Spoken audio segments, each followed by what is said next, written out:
give it a go. So hello everybody, and welcome to the latest of VetCity's 12-minute take-home webinars.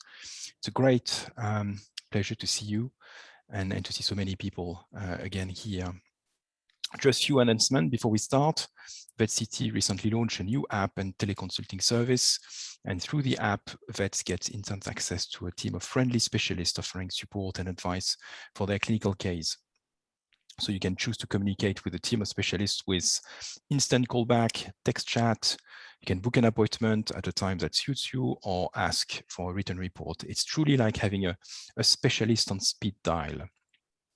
And while you're learning on each case, anyone in the UK will also get the added benefit of real-time CPD. To try this, just download the app from the App Store or Google Play, or you can also scan the QR code that you can see on the screen now. So on to today's 12 minutes webinar. As a reminder, the session itself is being recorded, and there will be an opportunity to ask questions at the end. So please do add any questions into the Q&A section of the webinar. We will answer as many as we can in the time and follow up with any other we can't get through after the webinar. So I'd like to introduce you to the team. So next slide. And the team of in Anaesthesia is composed of 4 people. So Alessandra Garcia de Carilian Mateo, Jamie Vizcazilas, Maria Amengual, and Eva Rioja-Garcia. So it's my great pleasure to introduce Dr. Eva Rioja-Garcia today. Eva is a diplomate in anesthesia and analgesia. She's an amazing clinician with a huge knowledge, and I can promise you that you are here for a treat, a 12-minute treat actually, about anesthesia in geriatrics. So Eva, the floor is yours. Thank you very much, Julian, and thank you for inviting me today to present this 12-minute webinar. I'll try to stay within the time. So I'm going to talk about anesthesia in geriatrics. So first of all, we need to just quickly consider what we consider old. And I'm going to speak mainly about dogs and cats, which are our main pet companions. And it is difficult to define a specific age for all of the dogs and cats that we have, the different breeds. Different breeds, as we know, they have different life spans and different life expectancy. So in general, it considers that geriatric patients will be when they reach 75% of the expected lifespan. So I have just here a few examples of a Yorkie, for example, that the life expectancy would be around 15, 16, 17 years old. So we can consider it geriatric when it reaches 12 years of age. A Great Dane is only going to live around 8, 9 years. So it should be considered geriatric when they're already 6 years old. And versus a domestic short-hair cat that they can live up to 18, 19 years of age. So geriatric would be 13 years. So it's quite different. We cannot really define just like a set age as geriatric for everyone the same. So how is the physiology changed with age, and how does that affect our anesthesia? So the most important thing to remember is that with age, we lose the ability or the reserve capacity of our organs and systems. So the body will be less able to adapt to new challenges, to stresses. We will be less able to respond to those external stressors. And therefore we have, with age, we're predisposed to failure of homeostasis. So these patients will have a greater anesthetic risk, and this has been shown in several publications in different studies, that as age increases, the risk of mortality and morbidity also increases related to anesthesia. So how do the different organs and systems change with age? The cardiovascular system will undergo age-related degeneration, and also will suffer some diseases that are related with age. So in terms of the age-related degeneration, we will see the heart will get more fibrotic and less elastic. We will also see that the valves of the heart will suffer fibrocalcification, and they will start failing. and leaking. The ventricular wall starts thickening because of the vessels being more and more rigid. So there is increased resistance to output of the heart. So the heart starts getting a bit thickened as well. And in general, if we remember this formula of the cardiac output, the blood that exits the heart per minute, every minute, is dependent on the stroke volume, which is the blood leaving in one beat, times the heart rate. So if we remember, pediatrics patients will be more reliant on the heart rate to maintain the cardiac output. So geriatrics is actually the other way around. In geriatrics, they cannot increase the heart rate so much in response to any stress. So they are more reliant on increasing the stroke volume to maintain the cardiac output. And how they do that is mainly by increasing the preload. So they are more reliant on the preload.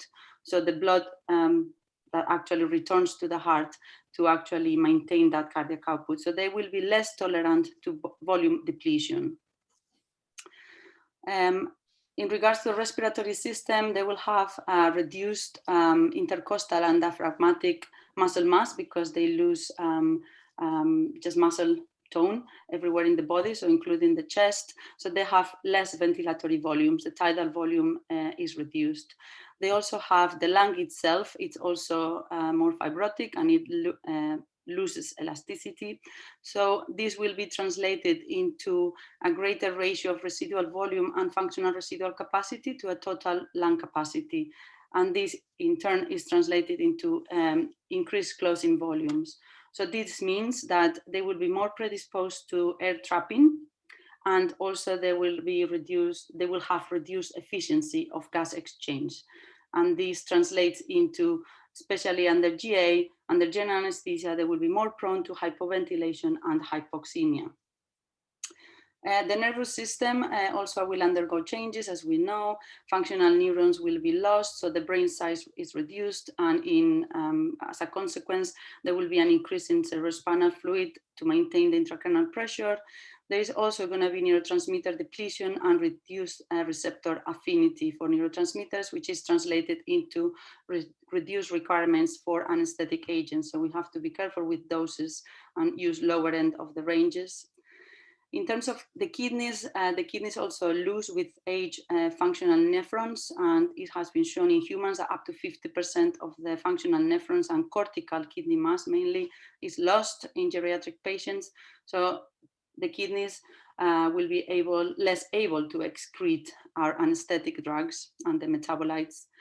Also, there is reduced renal blood flow and reduced glomerular filtration rate. So the kidneys will be more susceptible to the renal ischemia in the face of decreased cardiac output. So they are also more susceptible to renal failure. Also, the kidneys are less responsive to the antidiuretic hormones, so they are less able to concentrate urine and conserve sodium. So again, they are less tolerant to volume depletion because of the kidney changes, and also the fluid overload. They are less tolerant for that as well. The liver also loses hepatic mass, and the hepatic blood flow decreases, and this is again in humans up to 50% in geriatrics. Therefore, the metabolism of anesthetic drugs is decreased as well. This all is translated into increased terminal half-life of drugs and longer recovery times. So ideally, we would use drugs that can be reversed if possible, and again, lower doses. In terms of body composition, there is a loss of muscle, skeletal muscle, and increase in body fat. So most of our anesthetic agents are highly lipid soluble, so they will accumulate in fat, and that will lead to longer recoveries. Loss in total body water as well, which means that the volume of distribution of especially intravenously administered drugs will be reduced. So there is a greater initial plasma concentration. So we have to carefully dose to effect. Also reduce plasma albumin concentration. So there is an increased free fraction of highly protein-bound drugs, which are a lot of our agents, a lot of our anesthetic drugs are highly protein-bound. So we will have a greater effect of these drugs. So again, carefully dose into effect. Greater effect of anesthetic drugs and slow recovery. And they also have the reduced basal metabolic rate. So they produce less heat, and therefore they are prone to hypothermia. So we have to remember just briefly some age-related diseases. So in terms of cardiopulmonary system, we will have high incidence of myxomatous valve disease, degenerative valve disease, mainly in small and medium dogs. Dilated cardiomyopathy, mainly in large dogs, hypertrophic cardiomyopathy in cats, and in general, chronic bronchial disease with age as well. Chronic kidney disease also is highly prevalent, especially in geriatric cats. They can also have hepatobiliary diseases and endocrine diseases. Mainly the most common are hypothyroidism in dogs and hyperthyroidism in cats. And obviously the tumors will be more common in geriatric population. So how do we prepare for anesthesia? It's very important to take a very good clinical history, especially in terms of latest changes in exercise tolerance, increased or decreased drinking, urination, cognitive function, and pain related to osteoarthritis. Have a good clinical physical examination, mainly of the cardiopulmonary system. And preoperative blood work is generally recommended as standard for more than 8 years of age in dogs and cats. There's this recent paper that I just put here is really just came out this month in Veterinary Anesthesia and Analgesia. It's still only available in press. But looking at this paper, they looked at preoperative blood work and how it actually changed the anesthetic plans of made by anesthetists. They were doing them in animals of 8 years or older. So mainly the conclusions is that after having the blood work results, the ASA physical status category didn't change, and the changes in the anesthetic plan due to the blood work results were mainly just related to fluid therapy. So either changing the fluid type or changing the rate of administration, or maybe planning to give fluids before the procedure. We should do some preoperative diagnostic tests, mainly if we detect any abnormalities on the clinical exam. So ECG if there are arrhythmias, echocardiography if there are murmurs or arrhythmias. If we don't have echocardiography, at least we should do a thoracic X-rays, but it's better to do echo, obviously. Also, we should plan to give fluid therapy in those cases that have CKD, so chronic kidney disease, or they are dehydrated. We should always pre-oxygenate geriatric patients before induction of anesthesia, and ideally also hook up the ECG and the blood pressure monitors throughout the induction in case there is any changes that need action immediately, and ideally also saturation of the hemoglobin, especially in patients with lung diseases. And I recommend using checklists, and this is recommended by European College and the American College of Veterinary Anesthesia and Analgesia, and also the Association of Veterinary Anesthetists. So using checklists before induction, before starting surgery, and at the end of the procedure will save a lot of trouble related to human errors. What anesthetic drugs now to use? I have just a couple of minutes left, but mainly just to remind you that there is no single protocol safe for all animals. Some drugs will be more indicated than others, and it depends on obviously the condition of the patient. Some contraindicated drugs will be alpha-2 adrenergic agonists, mainly in dogs with heart disease, which is going to be your mitral valve disease or the dilated cardiomyopathy. Acepromazine is contraindicated in cats with hypertrophic cardiomyopathy. Propofol in animals with history of pancreatitis, so a lot of the diabetic mellitus dogs will have a history of pancreatitis. Ketamine is contraindicated in CKD, in hypertrophic cardiomyopathy, and also in hyperthyroidism. So mainly in cats that will suffer mostly of these diseases.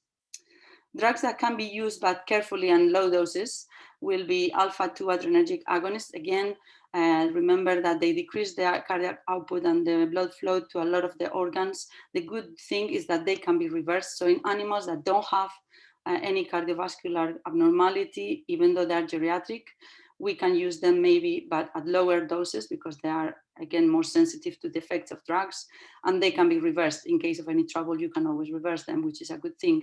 Acepromazine, carefully at low doses, again, if there is no contraindication, is okay, but remember it cannot be reversed, so it can cause prolonged hypotension and hypothermia. Induction agents, propofol, alfaxalone, and inhalant anesthetics, remember that they cause dose-dependent cardiorespiratory depression, so ideally low doses are better and carefully titrated to effect. And drugs that are safe to use include our opioids. They cause minimal cardiovascular depression, and they can be reversed, and they're excellent analgesics, so they're always indicated if there is a painful procedure being done. Benzodiazepines are also very safe. They cause minimal cardiovascular respiratory depression, and they can be reversed as well. And I just added here these two drugs that are very commonly seen nowadays: trazodone for calming our patients in the hospital, and gabapentin for pain relief. Just as about trazodone, do not use it with other behavior modifying drugs because it's a serotonin reuptake inhibitor, and it can cause serotonin syndrome if you give it with other drugs that act the same way. And also avoid using it together with aspromazine because they are both vasodilators, so you can get too much hypotension. And it is contraindicated if there is history of seizures. Gabapentin, just reduce the dose in case of liver or kidney insufficiency. And just briefly, just say that local anesthetics are safe to use. They're great analgesics. They're great techniques to cause all of these. I won't read them out, all of them, because we're running out of time, but they're excellent to provide a very stable plane of anesthesia, excellent recoveries, reduce the stress response to surgery. So whenever possible, I would recommend to do local regional analgesic techniques like this on the screen. We have an epidural or a brachial plexus block, where you can do your dental blocks for dental extractions, things like that. So don't hesitate and do local regional anesthesia. There is an ongoing research project that is not published yet, but there is evidence that they reduce the risk of mortality related to anesthesia, these local regional techniques. So really briefly, monitor as much as you can all of the parameters with multiparametric monitors: ECG, blood pressure, pulse oximeter, capnography, temperature, and if there is kidney disease, obviously also urine output. And if we have just a minute, I just wanted to say, just remember to treat hypotension in all of your patients. Always remember the two main formulas. The mean arterial blood pressure is a product of cardiac output times the peripheral vascular resistance, and cardiac output is a product of stroke volume and heart rate. The stroke volume depends on the preload, the contractility of the heart, and the afterload. So always try to treat the cause of the hypotension, not just give fluids, because if hypotension is hypotensive, it may not be the reason. So think if they are too vasodilated, maybe you need to reduce the dose of your inhalant anesthetic to cause less vasodilation, or if they are bradycardic, maybe we need to treat the heart rate rather than give fluids to address the cardiac output and therefore address the blood pressure. So always keep these formulas in mind when you are treating hypotension in your patients. And just as a conclusion, there is no safe anesthetic protocol, but a safe anesthetist knowing what they're doing. And in case of doubt, or if you have any questions, remember, we are at the other end of your screen, and you can ask for help. Thank you very much. Thank you. Thank you very much, Eva. I love it. Keep calm and cool, anesthetist. Right, we're going to open the floor for questions now. So you can click on bottom right icon Q&A and just write your question here, and we'll take them in what they come. Maybe whilst people are finding the button, I can ask one. You mentioned, Eva, the benefit of checklists for the induction, for instance, which I think it's fantastic. Do you have anything to recommend where we can find a good template, maybe online for people to use, or a good resource to use those checklists? There are templates, yeah, of checklists and also of anesthetic and monitoring sheets, but in the AVA webpage, so the Association of Veterinary Anesthetists webpage, they have templates, yeah, and there are some checklists there. Perfect. Thank you very much. Any questions from the crowd?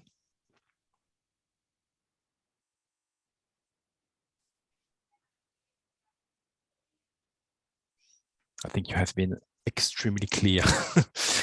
And too quick, they're still assimilating all the information. and very complete. In terms of pain control, Eva, what would be your molecule of choice in geriatrics, and maybe with as a dosage? So, as I said, whenever possible, I would do a local regional technique, because that will reduce a lot the need of even opioids. So I always give an opioid. Obviously, a pure mu agonist opioid, methadone, is the most commonly used, at least in UK. That is licensed as well. So it has a good long duration of action, 4 hours. We use it at 0.2 mg per kilo, quite standard. As a pre-med. Even if I use a local regional technique, I always use an opioid, just in case the local regional technique is not 100% efficient or efficacious. Yeah, I try to use the methadone, local regional techniques. Obviously, if they are healthy, after the procedure, I will give a non-steroidal anti-inflammatory agent if it's not contraindicated. So always checking that there is no contraindications in terms of gastrointestinal or kidney disease mainly. And to be honest, with the local regional techniques, they don't need as much opioids post-operatively, so they recover much quicker. They go back to their normal routines of eating, drinking, urinating, defecating, and they're much more comfortable, really, because they didn't have any nerve impulses going to their central nervous system. So whenever possible, local regional, but even if you do it, always an opioid, and if possible, non-steroidal anti-inflammatory. We use a lot of paracetamol in UK. I don't know if other parts of the world, they don't use it so much. In dogs, not in cats, only dogs, but we use it quite a lot. Sometimes also in combination with non-steroidals, they can be given together. So it adds a bit extra analgesia. I work in an ophthalmology practice, so we have a lot of animals with glaucoma, a headache. So I can imagine in those cases it's probably quite useful as well. We use it a lot for those cases where you can have some headache or central nervous system type of pain. Fantastic. Thank you. Thank you very much. We have a question from Rebecca. So what dose of medetomidine do you use in geriatrics cats? So in cats that don't have hypertrophic cardiomyopathy and they are not ancient, like if they are like 18, 20 years old, I avoid the alpha-2 agonists altogether. So they're geriatrics, so let's say 14, 15 years old with no heart disease. We use mainly dexmedetomidine, but you can obviously translate it into medetomidine. We would use, if the cat, it all depends on the cat, if it's aggressive or not, if it's actually manageable or not. But in cats, I tend to go a bit higher, so maybe 7 micron per kilo as a start of dexmedetomidine, so about half of that, a little bit more than half of medetomidine, so 5 micron per kilo medetomidine, 7 dexmed, if they are healthy geriatrics. But even in healthy geriatric cats, I like a lot the combination of midazolam, alfaxalone, and an opioid, IM, the 3 of them together, because it's very cardiovascularly friendly, and it is quite quick. It doesn't cause vomiting, which the alpha-2 agonists cause a lot of vomiting in cats mainly. So I repeat, I use alfaxalone between 1.5 to 2 milligram per kilo IM, mixed with midazolam 0.2, 0.3 mg per kilo, and an opioid, so either butorphanol or methadone, depending if it's painful or non-painful procedure. So butorphanol 0.2, 0.3 mg per kilo, and the same with methadone 0.2 mg per kilo. So the 3 of them together, it's really quick. Really, in 5 minutes, you start seeing the effect, and they are quite stable cardiovascularly. So I must say, in geriatrics, I am not giving so much alpha-2 agonists, but if they're healthy, there's nothing wrong. Just use maybe, with lower doses. Thank you. Thank you very much. One question about chronic kidney disease patients. So how do you modify gabapentin dose and in those patients, and which perioperative analgesics would you choose? So in chronic kidney disease, the question is how to modify the gabapentin. Yes. So I would say because gabapentin is quite safe from the point of view of doesn't really cause cardiovascular or respiratory depression. Is mostly it causes sedation. So sometimes when we give it for that purpose. We give it as a sedative before coming into the clinic, mainly in cats. So I wouldn't reduce the dose there, because if they get a little bit extra sedation, then it's not a bad thing and it's quite safe, again, cardiovascularly. So I wouldn't reduce it there, but I would reduce it for like the chronic use when they go home for osteoarthritis or for any other type of pain. And obviously at home, you don't want them to be super sedated. So maybe start with a low end of the range. So 10 or a bit less, 5 milligram per kilo gabapentin, and see how they are. And then really talk to the owners and see if they're getting a lot of side effects, a lot of ataxia, sedation, then you can always reduce the dose a bit more. If they're not getting sedated and they're still seem painful, you can always increase it. So you just really titrate it to the effect. And in terms of, I think they asked about the protocol, some protocol for chronic kidney disease patients. Yeah, which perioperative analgesics in those Analgesics. patients would you choose? So again, it depends what they're undergoing. If they're undergoing something painful, you need a pure myoagonist opioid. So you would need your methadone or fentanyl or hydromorphone, or depends on the part of the world that you are and what you can get, or even morphine. So you will still need to give, I wouldn't reduce the dose of the opioid because of the kidney disease. In terms of chronic kidney disease, is more important the perioperative management. So in terms of fluid therapy, ideally you will have them on fluids before the anesthesia, even have them in the night before, so they are on fluids during overnight, the day before, the night before the anesthesia and surgery. So they are really well hydrated, and then avoid drugs that are obviously contraindicated for the kidneys, so nephrotoxic drugs. So you will avoid your non-steroidal anti-inflammatories for sure. You will avoid ideally contrast agents, iodinated contrast agents if possible, and just to maintain, to try to keep the doses that you use, at the lower end of the ranges, but it all depends on the animals as well. Like in terms of sedatives, if they are really aggressive, you're gonna have to use higher doses, even if they have kidney disease. So just know that they will have longer recoveries. So if you can use drugs that you can reverse, then you have that. You can always reverse it if they're taking too long to recover. So it's very important, the whole pre-anesthetic management, and monitor blood pressure carefully.